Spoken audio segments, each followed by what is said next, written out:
Hi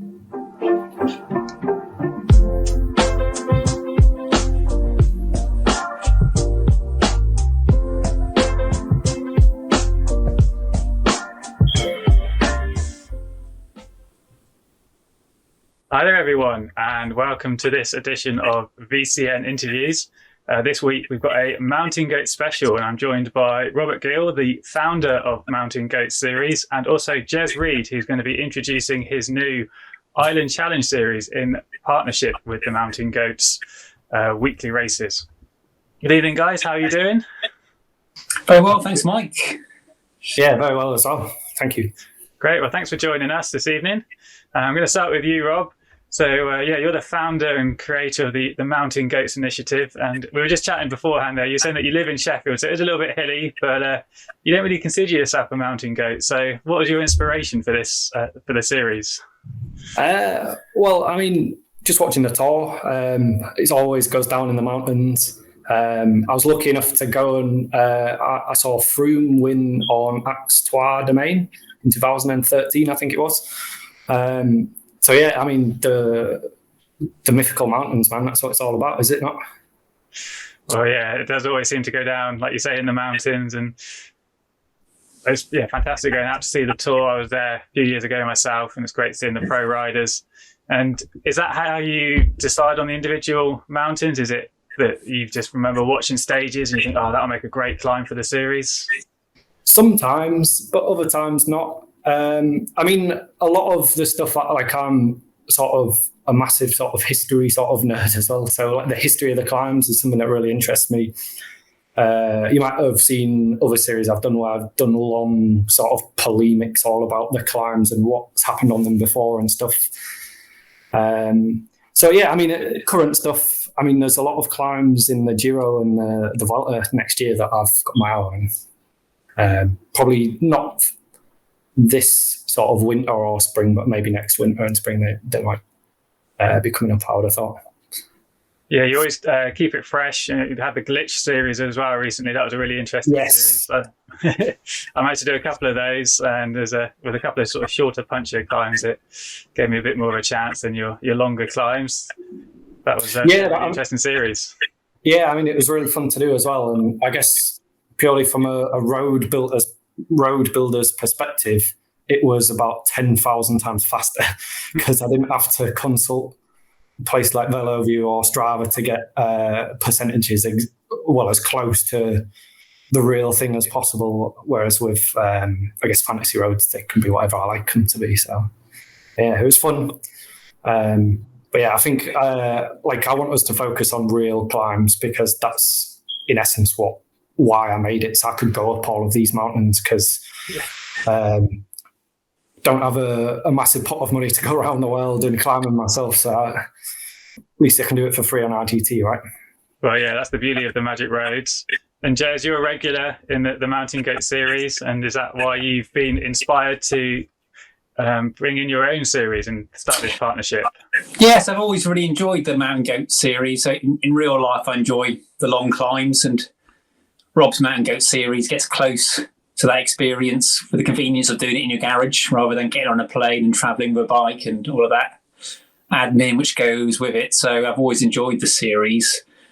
And the reason for this collaboration is Rob reached out a while back and asked for collaborators.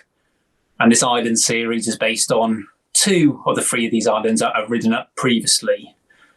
And I always have enjoyed doing an island ride where you start off on the coast and go to the summit. But, with the time constraints, I haven't been able to do it for every island challenge. But the spirit of it is those island rides where you can see the coastline and you see the summit. And quite a few hours later, you reach the summit. Yeah, I was going to ask how this partnership came about. So it's from Robert asking for collaborators, and you were inspired by that. Yes, exactly. Yeah. So, and obviously it's not just me, it's the pedallers as well. So I came up with the routes. Kenneth smoothed the routes with his GPX editor thing, did that magic part. So it was, it was a collaboration with the pedallers and Rob, because there's definitely quite a lot of work involved in these events. It looks simple from a kind of user's perspective, but actually to do it well, and obviously Rob's amazing graphics, which really sort of captures the spirit of these events as well, really helps. Yeah, it's really good having that sort of repetition every week, good graphics. You do a nice report as well every week, Rob, with a bit of feedback and the text as well. So really brings a lot of interest into these series. But yours races a little bit. Sorry. Oh, go on, Rob. Yeah. I really enjoy it. The graphics, the reports, these are the things that I sort of enjoy almost as much as riding. But I guess the reason I sort of reached out was because I was sort of getting a bit of organizer fatigue, I guess, which you might know about yourself. But you start these series and then you don't realise how much work you have to do every week, and because you're sort of committed and stuff. I put out a reach, and obviously Jez came with a brilliant idea, and we sort of just had a few messages over Discord and got it all sorted from there, and it's brilliant. So this series is a little bit different to your normal Wednesday ride. So you've got the California Dreaming series that starts this Wednesday, but Jez's are actually on a Saturday, aren't they? That's right. I made them longer as well, because personally, the great thing about doing the routes, you can do it to your own strengths. So I personally, what suits me better are longer rides or a bit more tactics, and obviously climbing involved as well. So, in terms, you're looking at probably 2.5 hour-ish time. So to do those on a Wednesday would be quite tough with people finishing work. So we went for a Saturday morning to give them a go. The idea with all the routes, they're all kind of benefit from teamwork as well. So, it's not just a climb. There's flat sections, there's downhill sections. So, as you're climbing and suffering, you also got to think about working with teammates or making new teammates on the road, deciding what to do. So it's kind of a mental aspect. It gives you enough time for tactics. And a little bit more, maybe a social group ride as well, like you say, working together to get yourself. Exactly. Yeah, 2.5 hours, not just a smash fest of 30 minutes and seeing how quickly you can get up the mountain. It's too long just to smash it. So those are Saturday mornings at 9:30, aren't they? 9:30 a.m. UK time. Yeah, so you got half an hour lie-in. So we were going to go for 9 before I actually give people an extra half an hour. Yeah, just the breakfast. One more coffee. Very generous. But yeah, it fits in quite nicely, that sort of Saturday morning, more of a leisurely ride. Perhaps I know there will be people, you've got John Beams, Henrik Maird in your pedalers team there. I'm sure they're going to be smashing a couple of those out. You can ride it tempo, you can ride it endurance. It doesn't have to be a time trial effort. Definitely. I was looking to have some sort of special weekend rides as well. And because I'd already got the Tour of California sort of in the pipeline with Dan. And Jez's idea was it was too good to put it in April or something when rider numbers go down, because obviously people want to get outside, including myself, and I'm sure you two do as well.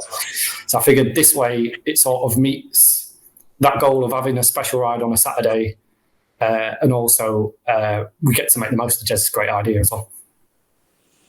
Yeah, I think it really shows the success of the Mountain Goat series that you've got your regular Wednesday rides, and now you've got your spin-off series as well. And maybe we'll have some reboots further down the line as well. It's really growing into, Definitely. Well, I mean, we've already briefly spoke about other island chains that we might be able to do. We'd probably be looking at sort of autumn and winter. Yeah. Maybe the Canaries. Yeah. The winter sun. I need to get on Strava and hunt down those pros and see what they're doing for their winter training camps. And I'm sure a few riders will be up for those 100-kilometre mountain climb rides. That's not something I'll be interested in. So don't count on seeing me on those. We won't take it personally, Mike. But those. So we've got they're every 4 weeks as well, aren't they? Is that right? It's not quite a weekly series. It's the first Saturday of the month to make it easy to remember. Oh, fantastic. And that's all on RGT DB as well, isn't it? So people can go on there and check out the routes beforehand. Yeah, everything's on RGT DB rather, yeah. Along with the Tour of California as well. Yeah, so Tour of California, that's an 8-week series, and that's with Dan Connolly. He's been producing those, hasn't he? He has, yeah. Dan is crazy when it comes to magic roads. He's very, very good at building them. We've used a few of his roads before, Mountain Goats. One of my favourites was Hexagon Mountain, which is a fantasy climb, but it's still like a sort of fun with lots of intervals, good for racing.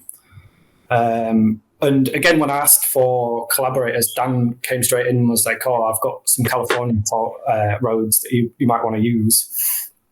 So that's where it was born, really. And I think Dan himself told me that I think he's organised races in real life up these climbs, so he knows them pretty well. And I guess most races are sort of Europe-based.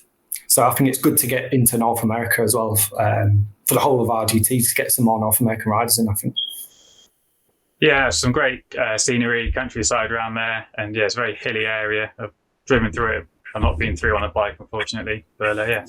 Yeah, well, it's like a seriously challenging sort of 8 weeks. I've written it down here. We've got 7,469 meters of climbing over 8 races. So. You should have written that down, Rob. We're trying to promote the series, not put people off.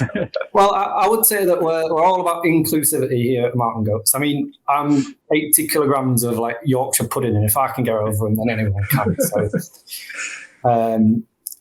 yeah, I mean, everyone wants to work on their climbing. Pogacar's probably sat thinking to himself right now, I need to improve my climbing. So I guess it's the same for everyone else, right?